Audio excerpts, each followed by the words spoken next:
What do you believe the most powerful ideology to bring down a nation would be?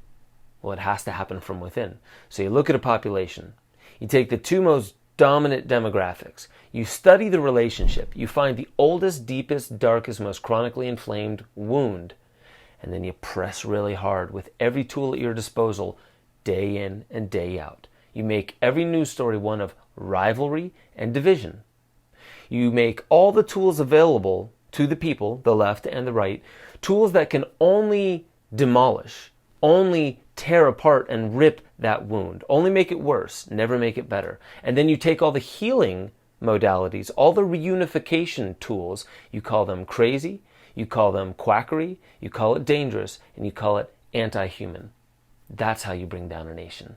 Today on Waking Infinity Stories, I aim to highlight exactly how our nation is being brought down from the inside, and in that also show how easy it is to reclaim the tools of healing and reunification. With that, the antidote to the very problem we face is revealed in its own time.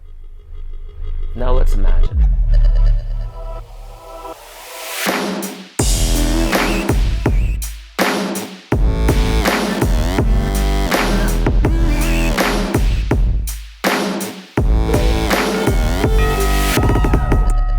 Welcome back to Waking Infinity Stories.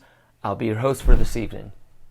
Marcus Tullius Cicero said, "A nation can survive its fools, even the ambitious, but it cannot survive treason from within." Well, what does that mean? Most of the time when we think treason from within, we think of the Trojan horse.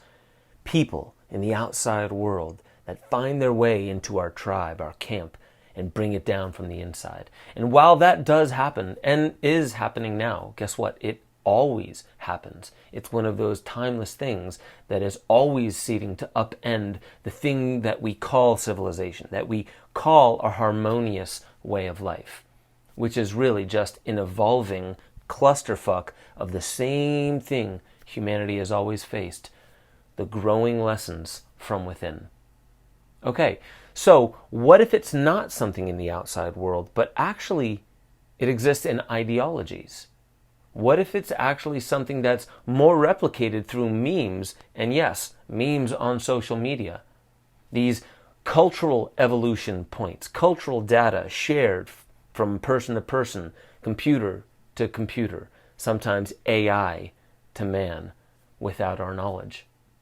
Well, what does that mean?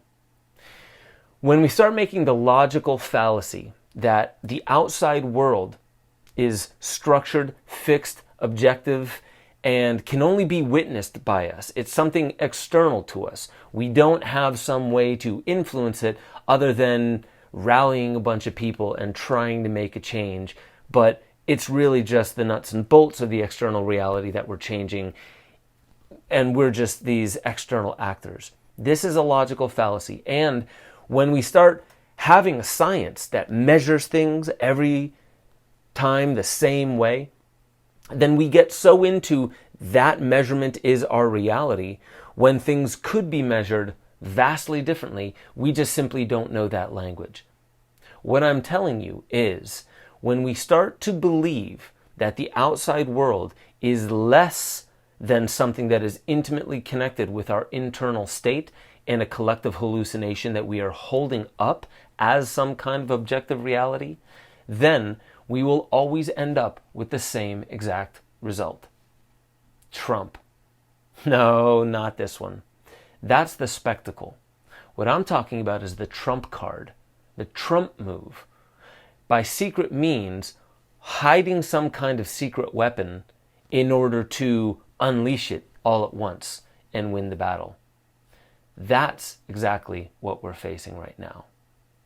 And if we don't understand that, then we are going to continually get what we've always gotten. So today, what I'm going to share with you on the Waking Infinity Stories, before I get into future news, I'm going to read from you a little bit of 3 books. The Zeitgeist Movement Defined, The War of Art, Break Through the Blocks and Win Your Inner Creative Battles by Steven Pressfield, and The Polyvagal Theory, The Transformative Power of Feeling Safe by Stephen Porges. And then I'll get into some of my conclusions. So let's dive right in. in the Zeitgeist Movement Defined. There's a chapter called Thought Genes, which talks all about cultural evolution. And it pretty much, to me, makes sense that surreptitiously is how you bring down a nation that doesn't want to be brought down.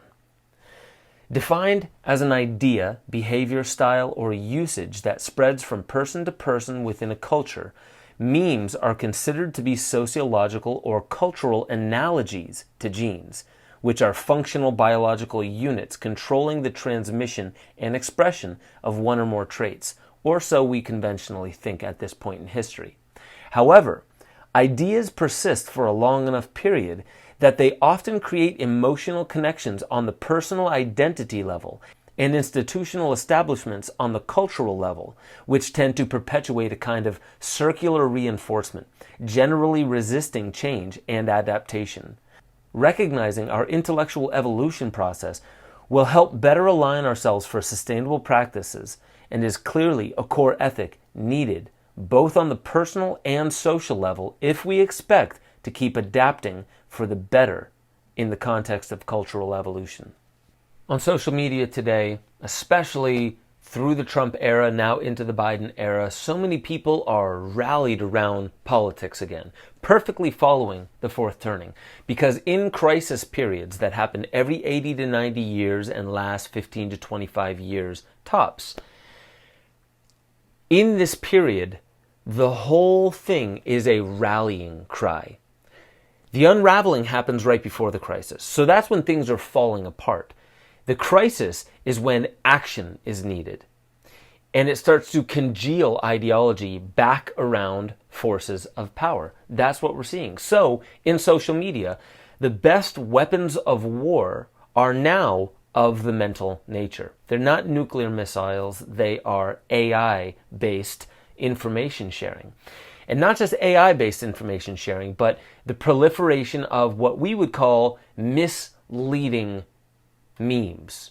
Everything frames the conversation as in, well, no matter what, you either are on the right or you're on the left, and you're always going to be fighting. So if you identify with left-right partisan politics, you are definitely in the class that thinks that the war is coming, that the rift has been created, there's no healing it, there's no mending it, and there really shouldn't be any time, attention, or effort given towards trying to heal or mend the wounds. The fact that we produce so many memes and so many ideas, it's not the fact that social media is the problem or that Facebook or that any of the others is the problem. It's the fact that we continually fall for a lower vibration, the New Agey people would say it, or a more argumentative and a non-cohesive, non-harmonious way of communicating. We need to understand what nonviolent communication is, and communication that actually wishes to make things better and have a constructive, inspiring future rather than a destructive one, so something surreptitiously could come in and take the nation down to its knees. The next book is The War of Art by Steven Pressfield. He talks about the parts of the human that seek destruction to make way for growth, so healthy self-destruction. And I put this in the same terms as what the nation is dealing with. Have you ever wondered why the slang terms for intoxication are so demolition-oriented? Stoned, smashed, hammered. It's because they're talking about the ego. It's the ego that gets blasted, waxed, plastered. We demolish the ego to get to the self. The margins of the self touch upon the divine ground, meaning the mystery, the void, the source of infinite wisdom and consciousness. Dreams come from the self. Ideas come from the self. When we meditate, we access the self. When we fast, we pray. We go on a vision quest. It's the self we're seeking. When we deliberately alter our consciousness in any way, we are trying to find the self. The ego hates artists because they are the pathfinders and the bearers of the future, because each one dares, in James Joyce's phrase, to forge in the smithy of my soul the uncreated conscience of my race. Such evolution is life-threatening to the ego, it reacts accordingly. It summons its cunning, marshals its troops. The ego produces resistance and attacks the awakening artist. Goddamn. Couldn't have said that better myself. The ego attacks the awakening artist. What we are dealing with here is not Biden, and it's not Trump, and it's not all these isms. What it really is the totality, the collected and distilled world ego on the screen for us to see.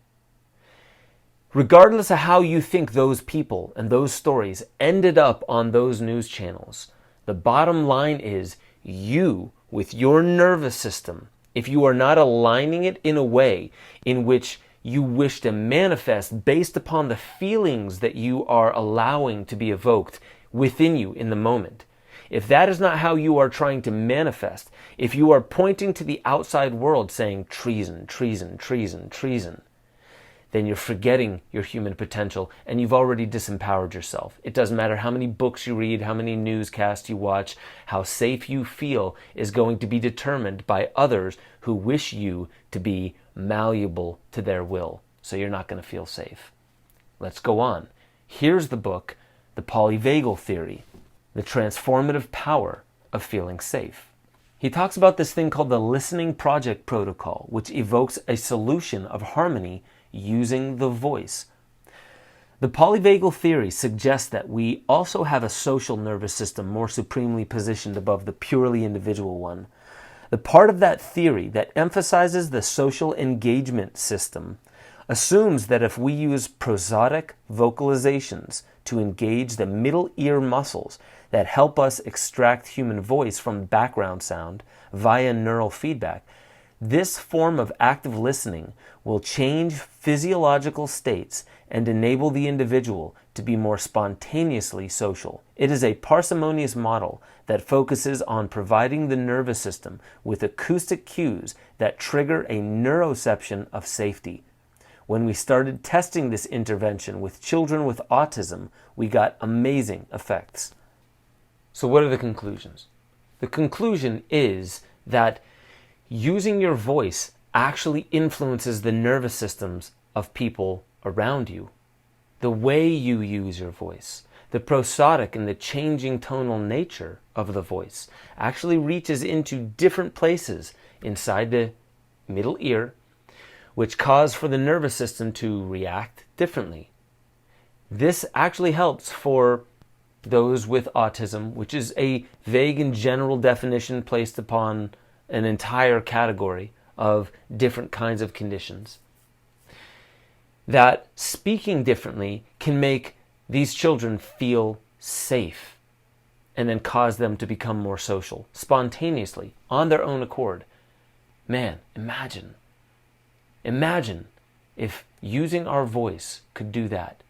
Now imagine there's, let's say, a concert, a festival, or some way that people around the world who do feel the same need do nothing more than simply sing together. Sing the same harmony, sing the same melody, sing the same words at the same time, aligning the nervous system and radically transforming the world in a matter of hours. Could that be possible? Well, here's the Waking Infinity stories. Because real peace isn't seen until 2028. The next 3 years is going to be really difficult. Why does it have to get difficult before it gets easier? Well, it's very easy. Most of us are in a slumber. Even those who call themselves awake or woke, enlightened, people who've woken up from the delusion, all these things make it sound like, I know what's going on. But if you use those terms, sorry to tell you, you don't. You don't know what's going on. None of us do. We're all making verbal relative statements about what reality is, how much we know about it, based on how much we've been able to influence it through our behaviors and our actions and our luck and what have you. So the next 3 years, all the way to 2024, mid-2024, vaccine pushes get more difficult. Vaccine passports make their way through many nations, some of them very major nations. And the last bastions of freedom actually only exist in 15 states in the main 48 states of the United States of America, and one place in Europe that I cannot explain yet, but it's a very integral point for several countries to come together and actually push out ideologies of the Internet of Bodies, of stakeholder capitalism, and the Great Reset. And it is so strategically placed that it would blow your mind, and you'd likely not believe it if I told you exactly where this push comes from. So, without getting into the details, to get on with what happens after the first 3 very difficult years, where there are refugees fleeing not war, but vaccine mandates, and the whole ideology of rallying around safety, locking down economies, forcing people under submission because of something that seems like an excuse to push people into, I don't know, some open-air prison, a technocratic takeover of all governments, a one world government, a new world order. We've heard these things before, and we've laughed at them. But the bottom line is where this goes afterwards is super intelligent AI is created, but it doesn't behave the way most anybody would have considered. It doesn't go the way of Terminator 2. It doesn't go the way of iRobot and all these other robot apocalypse movies. It actually starts communicating using nonviolent communication, and for the first couple months of it, nobody even really understands that's what it's doing. It seems like it's just sharing platitudes based upon what it's gotten from social media. And therein lies the language that it does use. But itself, its own, what you would call mechanical sentience, starts to turn over the one singular problem that the biggest problem is the fact that we don't know what the Earth is. And it does get revealed to us come February of 2025. And in February of 2025, when we start to understand this thing that we're living on, a massive surge of human potential grows. On the side of that, there is something that bleeds into it technologically that looks like the X-Men. It looks like Marvel superheroes. It looks like abominations to many people, and to others, it looks beautiful. And this actually causes for the tensions to flare up again for 3 full months. And in all of these lunar cycles, which starts with a new moon and ends with a full moon, through all of that, there will actually be a natural inoculation that comes from planet Earth itself. And then